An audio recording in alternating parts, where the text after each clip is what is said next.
আসলে কম বেশি আমাদের প্রায় সবারই ব্যক্তিগত জীবন আর লোক দেখানো জীবনের মধ্যে অনেকটা পার্থক্য থাকে। খারাপ সময়, কঠিন মুহূর্ত, চোখের জল, ডিপ্রেশন, ক্লান্তি কম বেশি সবার জীবনেই আছে। কিন্তু আমরা বড় হওয়ার সাথে সাথে সেটাকে লুকিয়ে হাসি মুখে ভালো আছি বলতে শিখে যাই। কারণ আমরা বুঝতে শিখে যাই যে দিনের শেষে নিজের পরিস্থিতির সাথে কেবল নিজেকেই লড়াই করতে হয়। খুব বেশি হলে বাবা মা আত্মীয় স্বজন সেই লড়াইতে পাশে থাকে, অনেকের তো আবার সেই সৌভাগ্যটুকুও নেই।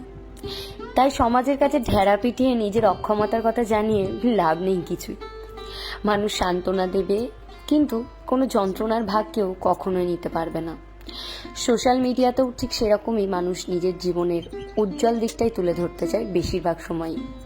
সবার জীবনে কিছু না কিছু অপূর্ণতা আছে, সেটাকে প্রায় সবাই আর পাঁচজনের থেকে আড়াল করে রাখে। তাই কারোর বাইরের জীবনের চাকচিক্য দেখে